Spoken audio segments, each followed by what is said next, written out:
Legendary నటుడు మంచు మోహన్ బాబు కుటుంబం ఆస్తుల గొడవతో రోడ్డున పడింది. మొత్తానికి గొడవ మొత్తం ఆస్తులు వ్యాపారాల పంపకం కోసమేనని తేలిపోయింది.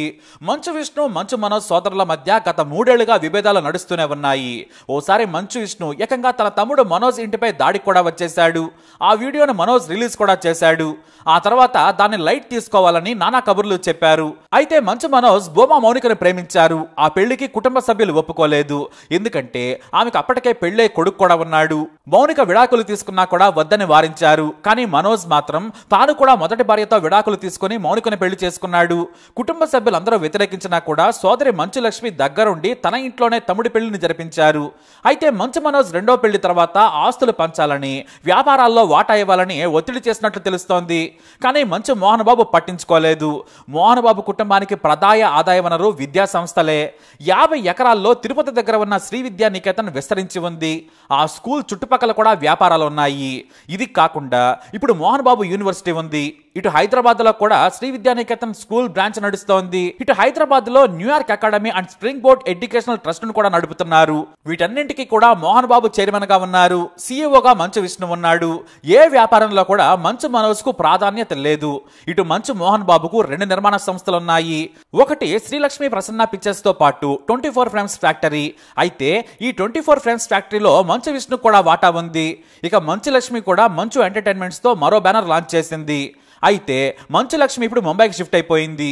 ఓటీటీ కంటెంట్ ను క్రియేట్ చేస్తున్నట్లు తెలుస్తోంది. ఇటు మంచు మనోజ్ ఎంఎం ఆర్ట్స్ అనే ప్రొడక్షన్ హౌస్ ను 2019లో మొదలు పెట్టాడు. తన తల్లి నిర్మలాదేవి మీద ఈ ప్రొడక్షన్ హౌస్ ని రిజిస్టర్ చేశాడు.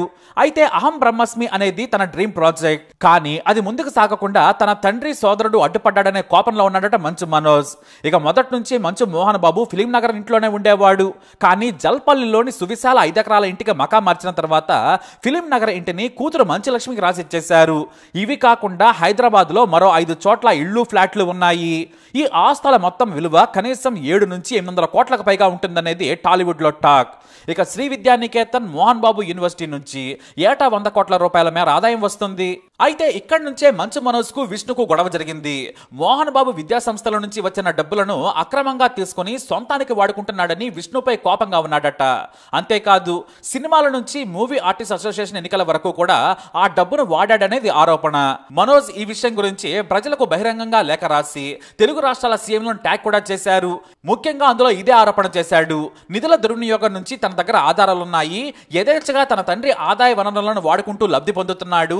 ఆయన అక్రమ పనులకు ఆధారాలున్నాయని కూడా చెప్పుకొచ్చాడు మనోజ్. అయితే మొదటి నుంచి అన్నదమ్ములు తండ్రి కొత్తగా నిర్మించిన ఇంట్లోనే ఉండేవారు. కానీ మనోజ్ పెళ్లి తర్వాత కాస్త విభేదాలు వచ్చాయి. ఎవరికి వారు దూరంగా ఉంటున్నారు. అయితే ఆ తర్వాత ఏం జరిగిందో తెలియదు. కానీ మంచు విష్ణు కొద్ది కాలం క్రితం నుంచి దుబాయ్కి షిఫ్ట్ అయిపోయాడు. అక్కడే కుటుంబంతో సహా ఉంటున్నాడు.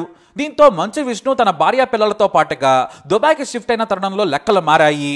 మంచు మనోజ్ భార్య గర్భం దాల్చిన తర్వాత తల్లి నిర్మల ఇంటికి ఆహ్వానించారు. తాము ఒంటరిగా ఉంటున్నాం, అందరం కలిసి ఉందామని చెప్పడంతో భార్య కొడుకుతో వెళ్ళాడు మనోజ్. అప్పటి నుంచి తల్లిదండ్రుల దగ్గర ఉంటున్నాడు మనోజ్. సరిగ్గా 4 నెలల క్రితం మళ్లీ ఆస్తుల వ్యవహారాల్లో విభేదాలు వచ్చాయి. ఎంబీ యూనివర్సిటీలో అక్రమాలు జరుగుతున్నాయి, ఫీజుల విషయంలో వేధిస్తున్నారని కొంతమంది తల్లిదండ్రులు యూజీసీకి ఫిర్యాదు చేశారు. ఆ విషయంలో విద్యార్థుల తల్లిదండ్రులకు అండగా నిలిచాడు మనోజ్. ఇక నాటి నుంచే ఇద్దరి మధ్య గొడవలు మొదలయ్యాయి. అంతేకాదు ఈలోపు పాప కూడా మనోజ్ దంపతులకు పుట్టింది. 4 నెలల క్రితం పాపను తల్లి దగ్గరే ఉంచి ఒక ఆయాను అరేంజ్ చేసి బయటకు వచ్చేశారు మనోజ్ దంపతులు. లోలోన ఆస్తుల పంపకంపై గొడవలు జరుగుతూనే ఉన్నాయి. కానీ మంచు విష్ణు తన అనుచరుడైన వినయ్ కి విద్యా సంస్థల బాధ్యతలను అప్పగించాడు. ఆ వినయ్ ఉత్తరాదికి చెందిన వారిని తీసుకొచ్చి యూనివర్సిటీ స్కూల్స్ ని నడుపుతున్నాడు. అంతేకాదు మనోజ్ ను దగ్గరకు కూడా రానివ్వడం లేదట. దీంతో ఆస్తులు పంచాలి, వ్యాపారాల్లో భాగస్వామ్యం ఇవ్వాలని ఒత్తిడి చేయడం మొదలు పెట్టాడు మనోజ్. కానీ తండ్రి మోహన్ బాబు మాత్రం పెద్ద కొడుకు వైపే ఉన్నాడనేది మంచు మనోజ్ ఆరోపణ. ఆస్తులు పంచకుండా నాంచడంపై మనోజ్ గొడవ పెట్టుకున్నాడు. ఆ తర్వాత ఇంట్లోనే మంచు మోహన్ బాబు సమక్షంలోనే మనోజ్ పై దాడి జరిగింది. విష్ణు అనుచరుడు వినయ్ మనుషులు మనోజ్ పై దాడి చేశారు. ఇక ఆస్తులు పంచాల్సిందేనని పట్టుబట్టాడు మనోజ్. దీంతో కుటుంబ పెద్దలతో చర్చలు మొదలు పెట్టారు. కానీ అవి ఎటూ తెలకపోవడంతో వివాదం ముదిరింది. మరోవైపు తన కొడుకు మనోజ్ ని తప్పుగా చూపిస్తూ పరోక్షంగా తన సినిమా వీడియోలను మోహన్ బాబు పోస్ట్ చేస్తున్నారనే విమర్శలు కూడా వినిపిస్తున్నాయి. ఈలోపు మనోజ్ తనపై తన ఇంట్లోనే దాడి జరిగిందని, గుర్తు తెలియని వ్యక్తులు దాడి చేశారని ఫిర్యాదు చేశాడు. ఇటు మోహన్ బాబు ఏకంగా సైబరాబాద్ పోలీస్ కమిషనర్కు లేఖ రాశారు. నా ఇంటిని మనోజ్ అతని భార్య మౌనిక కలిసి అక్రమంగా ఆక్రమించుకోవాలనుకుంటున్నారు. వారి నుంచి నాకు ప్రాణ భయం ఉంది. సంఘ విద్రోహ శక్తులతో కుట్ర పన్ని ఆక్రమించుకోవాలనుకుంటున్నారు. తనకు రక్షణ కల్పించాలని కోరారు మంచు మోహన్ బాబు. దీంతో పోలీసులు మంచు మోహన్ బాబు ఇంటికి చేరుకున్నారు. వారి మధ్య చర్చలు మొదలయ్యాయి. కానీ విష్ణు తీసుకొచ్చిన బౌన్సర్లను అనుమతించి తన బౌన్సర్లను అనుమతించకపోవడంతో బయటకు వచ్చేశారు మనోజ్ దంపతులు. ఆ తర్వాత విష్ణు మనోజ్ అనుచరులను బయటకు పంపించేశాడు. ఆ తర్వాత మధ్యవర్తులు మనోజ్ దంపతులను పిలిచారు. రెండు వైపులా ఉన్న ఆస్తులను వ్యాపారాలను పంచేందుకు అనుభవం ఉన్న వారిని చర్చల్లో కూర్చోబెట్టినట్టు తెలుస్తోంది. మరోవైపు మంచు మోహన్ బాబు గొడవలపై స్పందించారు. కొడుకు కోడల మీదనే కేసు పెట్టిన మోహన్ బాబు పైకి మాత్రం ఏమీ లేదు, అన్నదమ్ముల మధ్య గొడవలు సహజమని కవర్ చేస్తున్నారు. మరి తండ్రి సొంత కొడుకు కోడల మీద ఎందుకు ఫిర్యాదు చేశారంటే మాత్రం సమాధానం ఇవ్వడం లేదు. ఇక్కడ పేచి అంతా మోహన్ బాబు చుట్టూనే తిరుగుతుందన్న టాక్ అనిపిస్తోంది. మోహన్ బాబు పెద్ద కొడుకు విష్ణుకు వత్తాసు పలుకుతున్నట్లు ఆరోపణలు చేస్తున్నాడు మనోజ్. దీంతో తనను ఏకాకిని చేసి అన్యాయం చేయాలనుకుంటున్నాడనే కోపంలో ఉన్నాడట మనోజ్. అందుకే ప్రతి విషయంలోనూ గట్టిగా పట్టుబడుతున్నట్టు తెలుస్తోంది. తనకు అన్యాయం జరిగితే ప్రజల దగ్గరకే వస్తానని కూడా చెబుతున్నాడంటే పరిస్థితి ఎంత తీవ్రంగా ఉందో అర్థం చేసుకోవచ్చు. మరి మోహన్ బాబు ఈ ఆస్తులను ఎలాంటి గొడవలు లేకుండా సద్దుమణిగేలా చేస్తారా లేదా అనేది ఆసక్తికరంగా మారింది. విద్యా సంస్థల్లో రెండిట్లో ఒకటే తనకు కావాలని మనోజ్ పట్టుబడుతున్నాడట. స్కూల్ కానీ యూనివర్సిటీ కానీ తనకు కేటాయించాలి, ఇక ఇంటిని కూడా సమభాగాలుగా పంచాలని పట్టుబడుతున్నారు. కానీ ఇంటి విషయంలో మోహన్ బాబు తేల్చడం లేదట. అది కూడా జల్పల్లి కాంపౌండ్ చుట్టూనే తిరుగుతుంది. ఆ భూమికి విలువ ఎక్కువ, అది మోహన్ బాబు ఆస్తి. కానీ అందులో ఇల్లు కట్టించింది డెవలప్ చేసింది మాత్రం మంచు విష్ణు భార్య అని టాక్ ఉంది. అందుకే ఏమీ తేల్చలేకపోతున్నారట మోహన్ బాబు.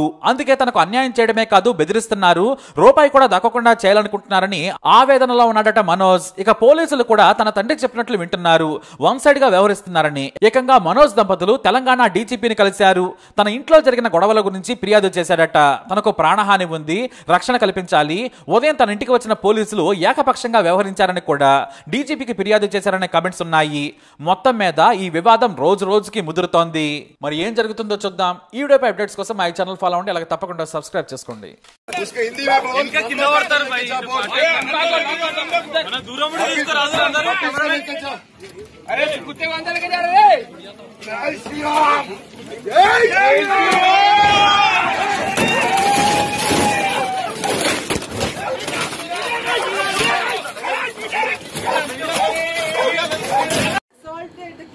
మనోజ్ గారు పెట్టారు. మనోజ్ గారికి సెక్యూరిటీ తీసేస్తున్నారు మీరు ఇంట్లో. వాళ్ళ బౌన్సర్స్ తెచ్చి పెట్టారు ఇంట్లో. కానిస్టేబుల్స్ పంపించేశారు పేరు తీసుకొని. నేను అందరి మీద ప్రైవేట్ కంప్లైంట్ వేస్తాను. నా పిల్లలకి నా ఫ్యామిలీ జోలికి వస్తే మాత్రం నేను ప్రైవేట్ కంప్లైంట్ వేస్తాను. మీరు న్యాయంగా చేయండి. దెబ్బలు మనోజ్ గారి మీద పడ్డాయి. దెబ్బలు లేదు మీరు వినండి. కానిస్టేబుల్స్ పంపించేశారు. నేను స్పీకర్ పెడతాను, మాట్లాడండి. మా ముందు మాట్లాడండి.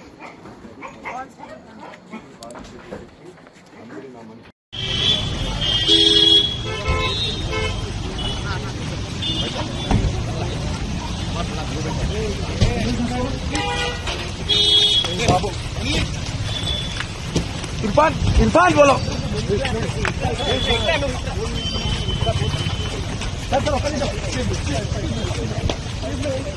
निकल रहा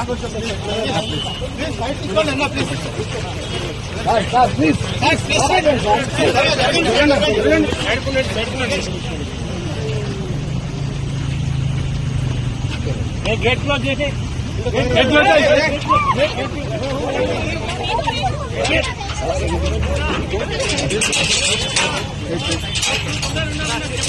ఉండండి ఇక్కడ ఉండండి. ఏం చేయకండి.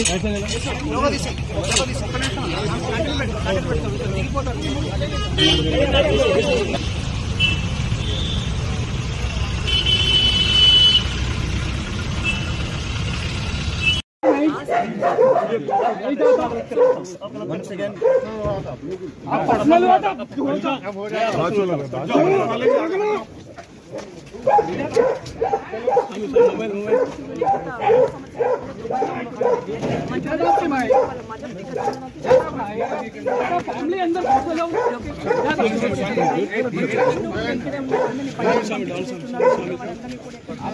पर्सनल लेंगे खाने के लिए आप परेशान लेंगे भाई मेरे फैमिली अंदर आप एक बार बात कर दो मैं चले जाता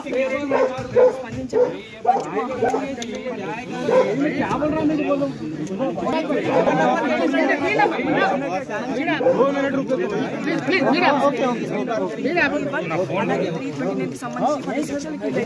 కేసు నమోదు అన్న ప్రెజర్ అన్న